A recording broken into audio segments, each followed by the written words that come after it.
Hello learners, बात करते हैं central teacher eligibility test CTET 2021 paper first child psychology and pedagogy के solution की। और ये काफ़ी हेल्पफुल रहेगा जो आगे आने वाले पेपर है उनके लिए। तो चलिए समझते हैं इसको। तो आज हम बात करने वाले हैं CTET 2021 child psychology and pedagogy के पेपर फर्स्ट की, उसके सॉल्यूशन के बारे में। तो पहला क्वेश्चन जो इसके अंदर आया था वो था, विविध पृष्ठभूमियों के अधिगमकर्ताओं को संबोधित करने हेतु एक अध्यापक को क्या करना चाहिए। तो ऑप्शन इसके अंदर जो दिए गए हैं, पहला ऑप्शन इसमें जो दिया गया है वो ये है, सभी के लिए मानकीकृत आकलनों का इस्तेमाल क्या है कि किसी अध्यापक को करना चाहिए। बी ऑप्शन इसके अंदर दिया है कि ऐसे कथनों का इस्तेमाल करना चाहिए जो नकारात्मक रूढ़िबद्ध धारणाओं को मजबूत करे। उसके बाद सी ऑप्शन दिया है, विविध संबंधी मुद्दों पर बातचीत और किसी भी अध्यापक को टालनी चाहिए। या फिर डी ऑप्शन दिया है, विविध विन्यासों के उदाहरण किसी भी अध्यापक को लेने चाहिए। तो जब अधिगमकर्ता जो विविध पृष्ठभूमियों से आते हैं, सीखने वाले जो अलग अलग पृष्ठभूमियों से आते हैं, तो उनके लिए क्या है कि किसी भी अध्यापक को विविध विन्यासों के उदाहरण क्या है कि वहाँ पे प्रयोग करने चाहिए। तो इसका जो राइट आंसर होगा वो होगा डी। तो डी आंसर इसका आएगा, विविध विन्यासों के उदाहरण के साथ क्या है कि किसी भी प्रकार के पृष्ठभूमि के अधिगमकर्ताओं को संबोधित करने हेतु अध्यापक क्या है कि हेल्प ले सकता है। उसके बाद जो सेकंड क्वेश्चन इसके अंदर दिया है वो है, समस्या समाधान अक्षमताओं को किस प्रकार सुसाध्य किया जा सकता है। तो ए ऑप्शन है इसके अंदर, समरूपों के इस्तेमाल को बढ़ावा देकर। बी ऑप्शन है, विद्यार्थियों में डर की भावना पैदा करके। या फिर सी ऑप्शन है, लगातार अभ्यास और कार्यान्वयन पर जोर देकर। और डी ऑप्शन है इसमें, समस्याओं के हल हेतु हेतु अटल प्रक्रिया के इस्तेमाल को बढ़ावा देकर। तो इसका जो राइट आंसर होगा वो होगा, लगातार अभ्यास और कार्यान्वयन पर जोर देकर। तो लगातार अभ्यास और कार्यान्वयन पर जोर देकर किसी भी समस्या समाधान क्षमताओं को सुसाध्य किया जा सकता है। नेक्स्ट क्वेश्चन की हम बात करते हैं। तो अधिगम कठिनाइयों से जूझते हुए जो छात्र होते हैं, सीखने के जो कला से क्या है कि वो कोई छात्र अगर जूझ रहे हैं तो उनकी जरूरतों को संबोधित करने के लिए एक अध्यापक को क्या नहीं करना चाहिए। तो क्या नहीं करना चाहिए में जो ऑप्शन दिए हमारे पास, पहला है व्यक्तिगत शैक्षिक योजना बनाना। तो ए ऑप्शन हमारे पास है, व्यक्तिगत शैक्षिक योजना बनाना। बी ऑप्शन है, शिक्षा शास्त्र और आकलन की जटिल संरचनाओं का प्रयोग करना। सी ऑप्शन है, दृश्य सर्वे सामग्रियों का इस्तेमाल करना। और डी ऑप्शन है, संरचनात्मक शिक्षा शास्त्रीय उपागमों का इस्तेमाल करना। तो जो इसका राइट आंसर होगा वो होगा, शिक्षा शास्त्र और आकलन की जटिल संरचनाओं का प्रयोग करना। क्योंकि अगर कोई भी अध्यापक जटिल संरचनाओं का अगर प्रयोग करता है तो पहले से ही जो लर्नर्स क्या होते हैं, अगर सीख नहीं पा रहे हैं कुछ, तो जो इसमें क्या होगा, और उसको लर्नर्स को क्या आएंगी, डिफिकल्टीज आएंगी, मुश्किलें आएंगी। तो ये क्या है कि शिक्षा शास्त्र और आकलन की जटिल संरचनाओं का जो है प्रयोग किसी भी अध्यापक को नहीं करना चाहिए, उन बच्चों के लिए, उन लर्नर्स के लिए, उन अधिगमकर्ताओं के लिए जो पहले से ही कठिनाइयों से जूझ रहे हैं। उसके बाद चौथा क्वेश्चन है, सृजनात्मकता की पहचान का प्रमुख लक्षण क्या है। तो ए ऑप्शन है अति सक्रियता, बी ऑप्शन है असतर्कता, सी ऑप्शन है कम परिज्ञानता या बोधगम्यता, और डी ऑप्शन है अपसारी चिंतन। तो इसका जो राइट आंसर होगा, सृजनात्मकता के लिए प्रमुख लक्षण उसका क्या होता है, हमेशा ही अपसारी चिंतन। तो अपसारी चिंतन के द्वारा क्या है कि सृजनात्मकता पैदा की जाती है।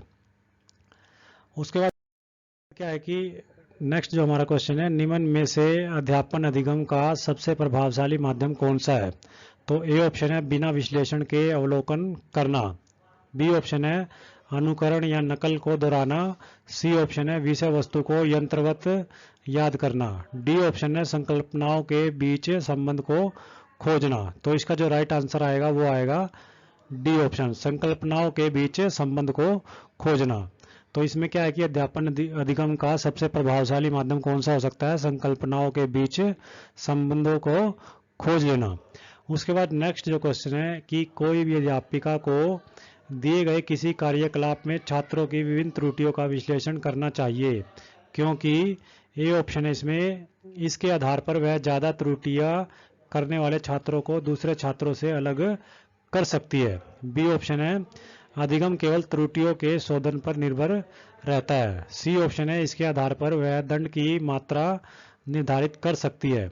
और डी ऑप्शन है, त्रुटियों की समझ अध्यापन अधिगम प्रक्रिया के लिए अर्थपूर्ण है। तो इसका जो राइट आंसर होगा वो होगा त्रुटियों की जो समझ होती है वो अध्यापन अधिगम प्रक्रिया के लिए क्या रहती है, अर्थपूर्ण रहती है। तो किसी भी अध्यापिका को दिए गए किसी कार्यकलाप में छात्रों की विभिन्न त्रुटियों को विश्लेषण क्या है कि करना चाहिए, क्योंकि त्रुटियों की जो समझ रहती है वो क्या रहती है, अध्यापन अधिगम प्रक्रिया के लिए अर्थपूर्ण रहती है। उसके बाद नेक्स्ट क्वेश्चन की हम बात करते हैं। तो अधिगम की अभिप्रेरणा को किस प्रकार कायम रखा जा सकता है। तो ए ऑप्शन है, बच्चों को बहुत आसान क्रियाकलाप देकर।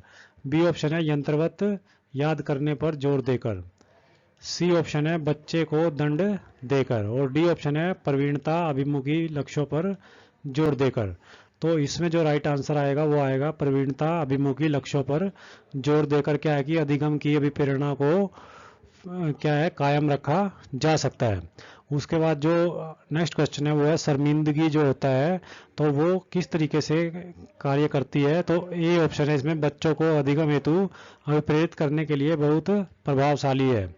उसके बाद शर्मिंदगी के भाव को अध्यापन अधिगम प्रक्रिया में बारंबार पैदा करना चाहिए।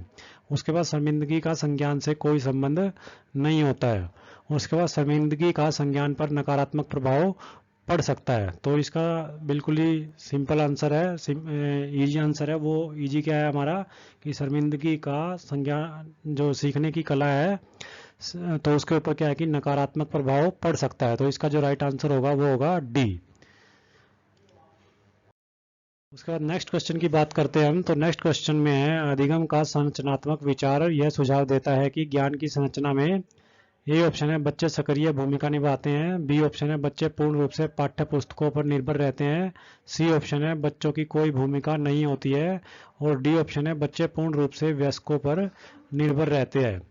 तो अधिगम की जो संरचनात्मक विचार यह सुझाव देता है कि ज्ञान की अगर संरचना जो होती है उसके अंदर क्या है कि बच्चे सक्रिय रूप से भूमिका निभाते हैं। तो इसका जो राइट आंसर होगा वो होगा ए। तो ए आंसर आएगा इसके अंदर कि अधिगम का संरचनात्मक जो विचार है तो उसके अंदर यह सुझाव देता है वो कि ज्ञान की संरचना में बच्चे सक्रिय रूप से भूमिका निभाते हैं। उसके बाद नेक्स्ट क्वेश्चन की बात करते हैं। तो अधिगम के लिए निम्न में से कौन सी धारणा उपयुक्त है। तो ए ऑप्शन है, प्रयासों में कोई फर्क नहीं पड़ता। बी ऑप्शन है, असफलता अनियंत्रित है। सी ऑप्शन है, योग्यता सुधार्य है। और डी ऑप्शन है, योग्यता अटल है। तो इसका जो राइट आंसर होगा वो होगा योग्यता सुधार्य है। तो योग्यता सुधार्य अधिगम के लिए क्या है कि ये धारणा सबसे उपयुक्त रहती है कि योग्यता क्या है, सुधार्य है। उसके बाद नेक्स्ट क्वेश्चन की बात करते हैं हम। तो निम्न में से कौन सी परिपाटी विद्यार्थियों में संकल्पनात्मक समझ में बढ़ोतरी करने में सहायक है। तो ए ऑप्शन है, इसमें बारंबार परीक्षाएं। बी ऑप्शन है, अन्वेषण और संवाद। सी ऑप्शन है, प्रतिस्पर्धा आधारित प्रतिस्पर्धाएं। और डी ऑप्शन है, पाठ्य पुस्तक केंद्रित शिक्षा शास्त्र। तो इसका जो राइट आंसर होगा वो होगा अन्वेषण और संवाद। तो अन्वेषण और संवाद के द्वारा क्या है कि जो ये परिपाटी है विद्यार्थियों में संकल्पनात्मक समझ में बढ़ोतरी करने में हमेशा सहायक रहती है। तो इसका राइट आंसर होगा अन्वेषण और संवाद के द्वारा क्या है कि किसी की परिपाटी के द्वारा क्या है कि विद्यार्थियों में संकल्पनात्मक समझ में बढ़ोतरी की जा सकती है। नेक्स्ट क्वेश्चन की बात करते हैं। तो बच्चों को सीखने में कठिनाई होती है जब। तो ए ऑप्शन है, इसमें अधिगम सामाजिक संदर्भ में हो। बी ऑप्शन है, विषय वस्तु को बहुरूपों में प्रस्तुत किया गया हो। सी ऑप्शन है, सूचना अलग अलग टुकड़ों में प्रस्तुत की जाए। और डी ऑप्शन है, वो आंतरिक रूप से अभिप्रेरित हो। तो इसका जो राइट आंसर होगा वो होगा सूचना अलग अलग टुकड़ों में अगर प्रस्तुत की जाए तो बच्चों को सीखने में कठिनाई आ सकती है, कठिनाई हो सकती है। नेक्स्ट क्वेश्चन की बात करते हैं हम। तो नेक्स्ट क्वेश्चन में अधिगम की सर्वोत्तम अवस्था कौन सी होती है। तो ए ऑप्शन है, संतुलित उत्तेजना और उसके साथ में कोई भय नहीं। उसके बाद कोई उत्तेजना नहीं, कोई भय नहीं। उसके बाद उच्च उत्तेजना और उच्च भय। उसके बाद निम्न उत्तेजना और उच्च भय। तो इसका जो राइट आंसर होगा वो होगा पहला ए ऑप्शन। तो ए ऑप्शन सही रहेगा, राइट रहेगा। इसमें संतुलित उत्तेजना और कोई भय के नहीं के साथ क्या है कि अधिगम की सर्वोत्तम अवस्था को माना जा सकता है कि अगर सीखने की जो सर्वोत्तम अवस्था रहती है उसके अंदर क्या है कि जो उत्तेजना रहे किसी भी अधिगमकर्ता के लिए वो संतुलित रहे और उसके अंदर किसी भी प्रकार का कोई भय ना रहे, तब वो अच्छी प्रकार से सीख पाता है। उसके बाद नेक्स्ट क्वेश्चन है, बच्चों के विकास की व्यक्तिगत विभिन्नताओं को किस प्रकार प्रतिरूपित किया जा सकता है।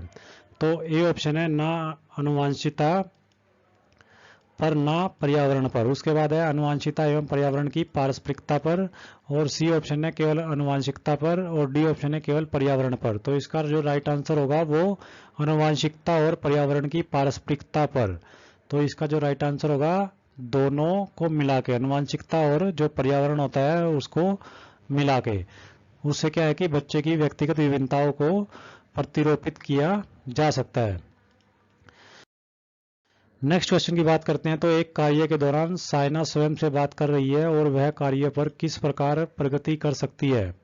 तो लेव वाइगोस्की के भाषा और चिंतन सोच के बारे में दिए गए विचारों के अनुसार इस तरह का व्यक्तिगत वाक्य क्या दर्शाता है। तो वो है ए आत्मकेंद्रिता, बी मनोवैज्ञानिक विकार, सी है संज्ञानात्मक अपरिपक्वता और डी है स्वतः नियमन। तो इसका जो राइट आंसर आएगा वो आएगा स्वतः नियमन। स्वतः नियमन के द्वारा क्या है कि कोई भी विद्यार्थी, जैसे कि इसमें साइना लिया गया है, वो अपने स्वयं से बात कर रही है और वह कार्य पर किस प्रकार प्रगति कर सकती है, ये इस तरीके से क्या है कि वो अपने आप से ही बात कर रही है। तो ये लेव वाइगोस्की के भाषा और चिंतन सोच के बारे में दिए गए विचारों के अनुसार जो इस तरह का व्यक्तिगत वाक्य है वो स्वतः नियमन कहलाता है।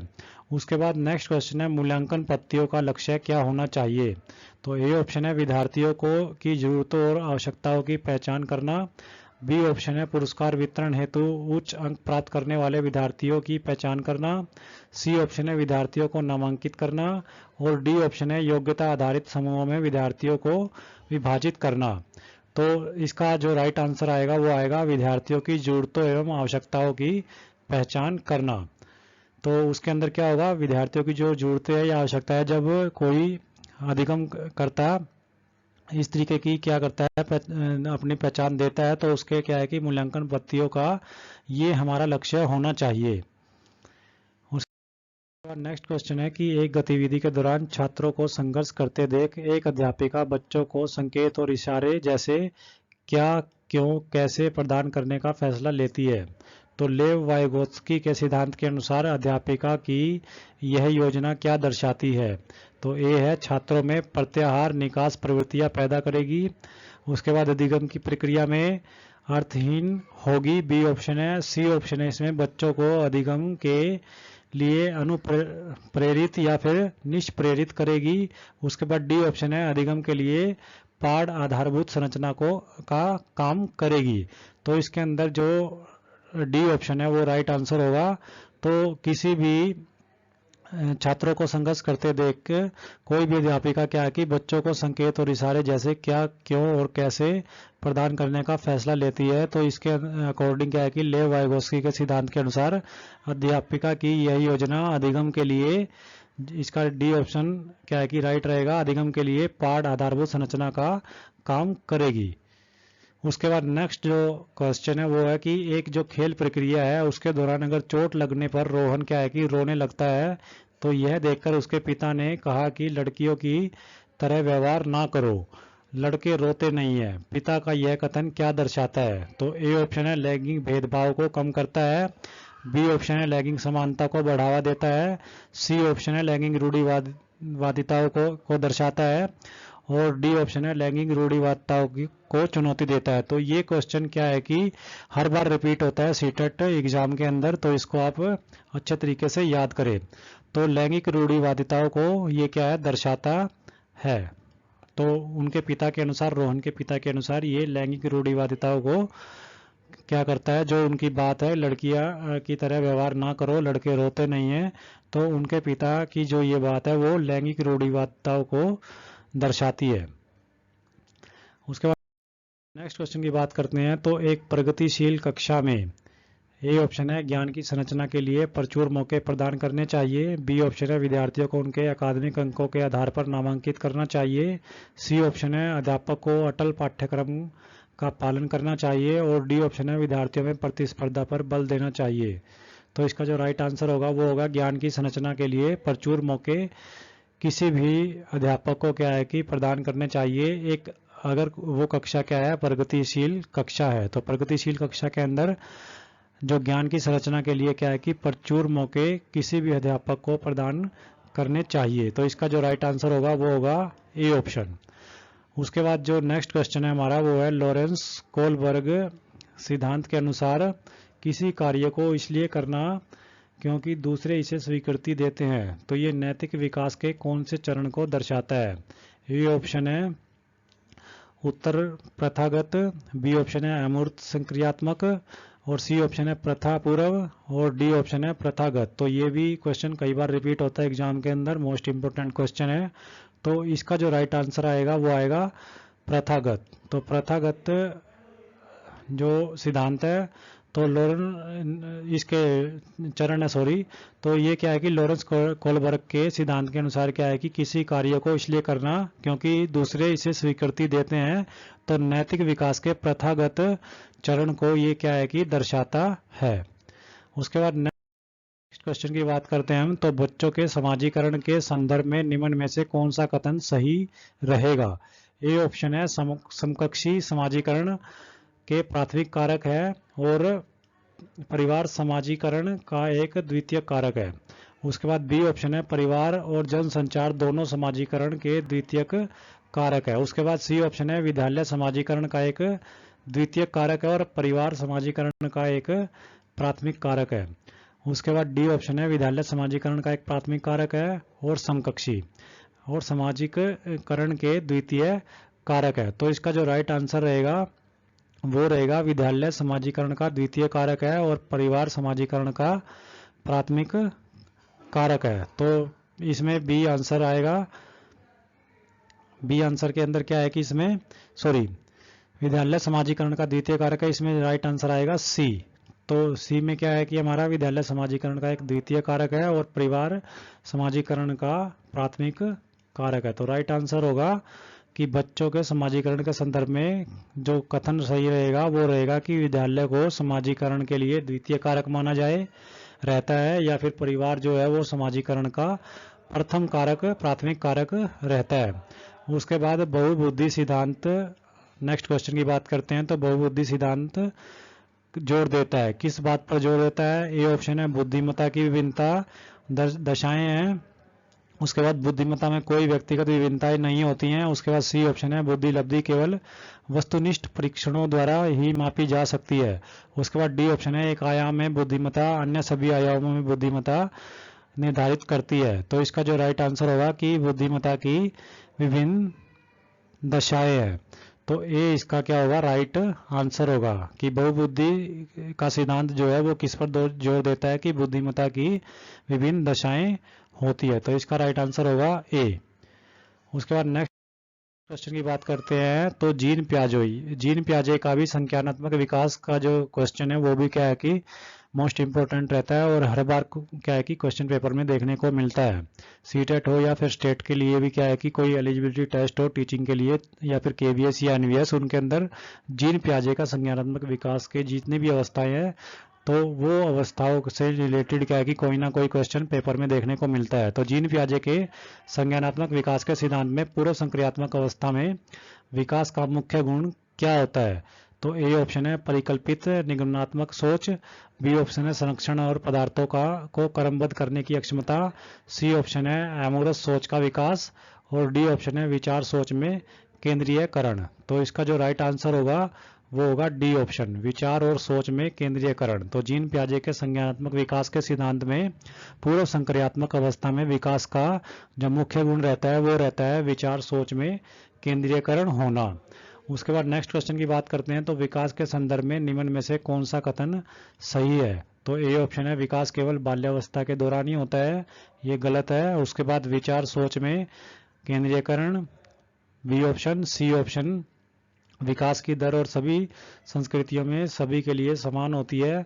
और डी ऑप्शन है विकास केवल विद्यालय में होने वाले अधिगम से ही होता है। तो ये डी भी गलत है और सी भी गलत है। तो इसका जो राइट आंसर होगा वो होगा बी। इसको आप बी कर लें यहाँ पे। तो बी राइट आंसर होगा। विचार सोच में केंद्रीयकरण विकास के संदर्भ में कथन बिल्कुल सही है। उसके बाद नेक्स्ट क्वेश्चन की बात करते हैं। तो लेव वाइगोस्की का सामाजिक सांस्कृतिक परिप्रेक्ष्य। तो लेव वाइगोस्की के क्या है कि प्राइमरी जो लेवल है उसके अंदर काफ़ी क्वेश्चन आपको देखने को मिलेंगे सीटेट के अंदर, और ये हर बार रिपीट होते हैं। तो लेव वाइगोस्की के सामाजिक सांस्कृतिक परिप्रेक्ष्य अधिगम प्रक्रिया में खालिस्तान के महत्व पर जोर देता है। ए अभिप्रेरणा, बी संतुलीकरण, सी सांस्कृतिक उपकरणों और डी गुणारोपण। तो इसका जो राइट आंसर होगा वो होगा सांस्कृतिक उपकरणों। तो सांस्कृतिक उपकरणों के द्वारा क्या है कि लेव वाइगोस्की का जो सांस्कृतिक सामाजिक परिप्रेक्ष्य है अधिगम प्रक्रिया में सांस्कृतिक उपकरणों के महत्व पर हमेशा जोर देता है। उसके बाद क्या है कि 26वां जो क्वेश्चन है, नेक्स्ट क्वेश्चन, तो इसमें जीन पियाजे के 3 क्वेश्चन आ चुके हैं इस पेपर के अंदर ही।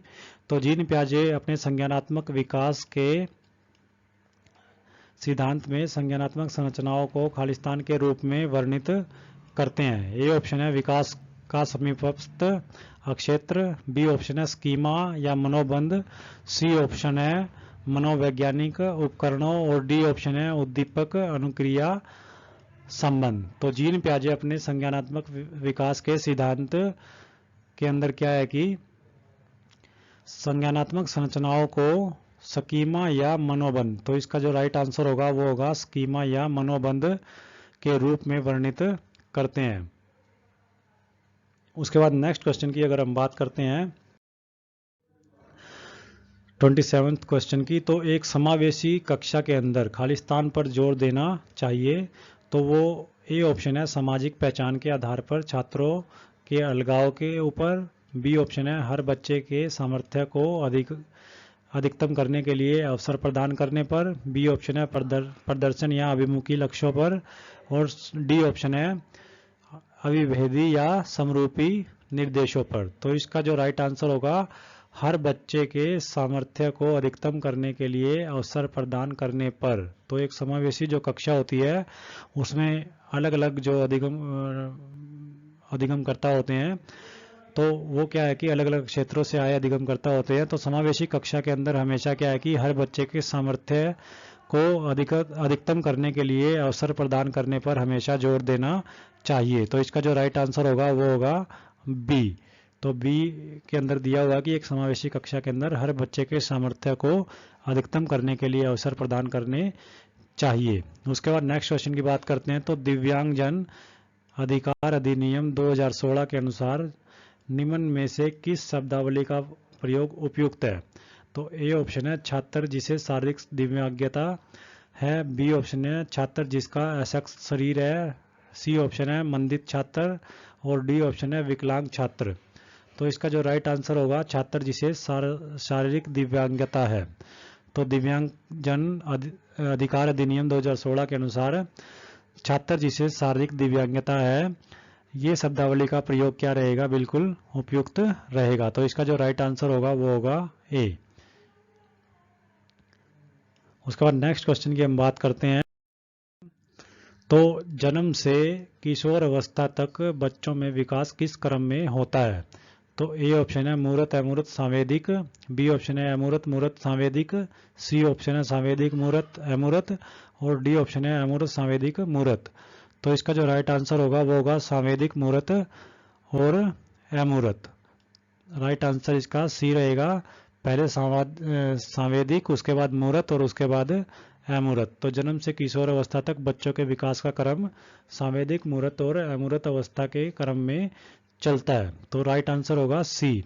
उसके बाद जो सीटेट 2021 के अंदर प्राइमरी लेवल के अंदर जो पेडागोजी के अंदर लास्ट क्वेश्चन आया था, तो वो क्वेश्चन हम देख लेते हैं। एक प्रगतिशील कक्षा में व्यक्तिगत विभिन्नताओं को किस प्रकार देखा जाना चाहिए। ए ऑप्शन है योग्यता आधारित समूह बनाने का मापदंड, बी ऑप्शन है अध्यापन अधिगम प्रक्रिया की प्रयोजना के लिए महत्वपूर्ण, सी ऑप्शन है अधिगम की प्रक्रिया में बाधा, और डी ऑप्शन है अध्यापक के पक्ष पर असफलता। तो इसका जो राइट आंसर होगा वो होगा अध्यापन अधिगम प्रक्रिया की परियोजना के लिए क्या है कि महत्वपूर्ण। तो इसमें क्या कहा गया है कि एक प्रगतिशील जो कक्षा है उसके अंदर अगर व्यक्तिगत विभिन्नताओं की बात की जाए तो उसको किस प्रकार हम देख सकते हैं। तो उसके अंदर क्या है कि अध्यापन अधिगम प्रक्रिया जो है उसकी परियोजना के लिए वो क्या रहता है, महत्वपूर्ण रूप से वो क्या है कि हम उसको देखा जाना चाहिए या फिर उसको देख सकते हैं। तो व्यक्तिगत विभिन्नताओं के अकॉर्डिंग भी किसी जो प्रगतिशील प्रोग्रेसिव जो क्लासेज है उनके अंदर क्या है कि अध्यापक अधिगम प्रक्रिया की परियोजना के लिए वो क्या है, महत्वपूर्ण रूप से उसको देखा जाना चाहिए। तो ये था सीटेट पेडागोजी का सॉल्यूशन 2021 के अंदर जो क्वेश्चन आए थे 30 के 30 क्वेश्चन को हमने क्या है कि यहाँ पे सॉल्यूशन यहाँ पे दिया है, साथ में उनको बताया किस तरीके से सोल्व करना है और कौन से क्वेश्चन किस टाइप के क्वेश्चन क्या रहते हैं, इंपॉर्टेंट रहते हैं और हर बार एग्जाम के अंदर आते हैं। तो इस तरीके से आप इनको नोट कर सकते हैं और अपनी दुराई कर सकते हैं। आगे वाले आने वाले एग्जाम के लिए क्या है कि ये इनके अंदर से भी काफ़ी क्वेश्चन रिपीट होते हैं, साथ में इनसे रिलेटेड जो टॉपिक्स हैं जैसे जीन पियाजे या फिर वाइगोत्स्की, तो इनके काफ़ी सारे क्वेश्चंस क्या है कि देखने को मिलते हैं। तो वीडियो को ज़्यादा से ज़्यादा लाइक कीजिए एंड शेयर कीजिए। साथ में सीटेट से जुड़ी जानकारियों के लिए और चाइल्ड पेडागोजी या फिर जो अन्य सब्जेक्ट्स हैं उनके लिए क्या है कि चैनल को सब्सक्राइब करना न भूले। Thank you.